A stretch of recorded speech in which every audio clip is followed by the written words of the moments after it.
What triggered me more so than anything to write the books, because I know a couple of people that vote for the Hall of Fame.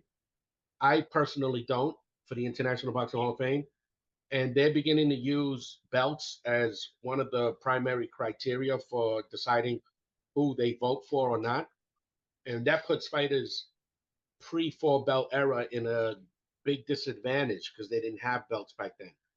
So there's a very popular question among historians is like, oh, he would have been a champ if he fought today. He would have been a champ if he fought today. So I kind of reversed that and I said, well, let's see how it would have looked if we always had four belts.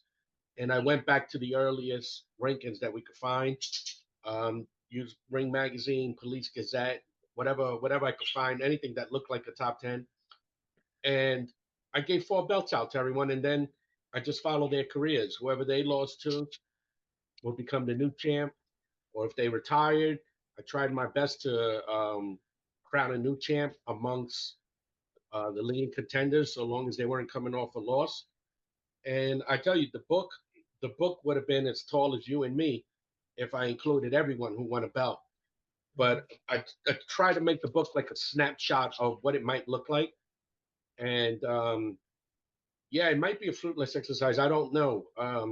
It might fall on deaf ears, but I think it was an opportunity for me to paint the picture of A, how ridiculous it looks with this number of belts and how ridiculous history would look, and B, put the fighters of the past on an even playing field with the fighters of today if we're going to, so that we have more of an apples to apples comparison.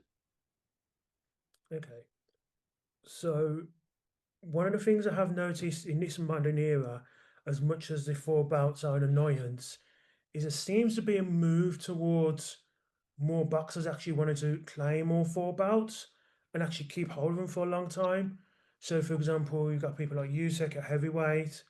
You've got the situation at light heavyweight between Bivol and Beterbiev, and they're swapping each four belts between each other. And Nuai, I think, has done it twice. Taylor Crawford as well. Canelo. Would you agree with me that as much as you would rather have one champion in each way, there seems to be a bit more of a move to from boxers' mindset to actually wanting to collect the belts, whereas before that, that was never the case. I don't know if it was never been the case. I think that the champ always sought out the top leading contenders. Now, it didn't always happen. Like, for example, Floyd Patterson avoided Sonny Liston for a while. Way back, Jack Dempsey drew the color line, so we never saw Jack Dempsey versus Harry Wales.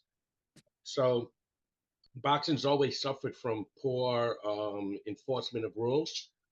But if we look at when boxing was at its heyday, and by heyday, I'm going about by the number of fighters, the number of fighters is shrinking in any country.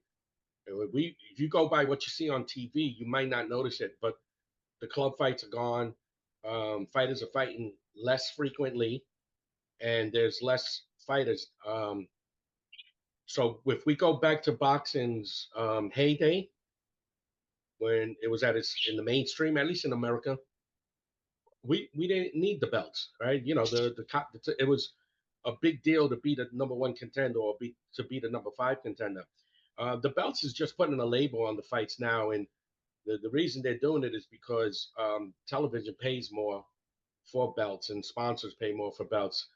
And it might be an unfortunate reality that you can't sell a fight unless you have a belt on it.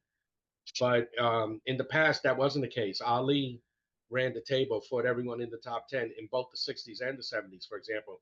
Emil Griffith did the same thing, Carlos Monzon.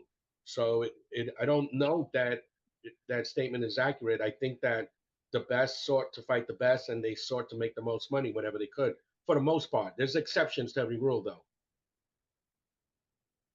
Yeah. I don't blame the fighters, though, Chris. I don't. The fighters have to do what they have to do.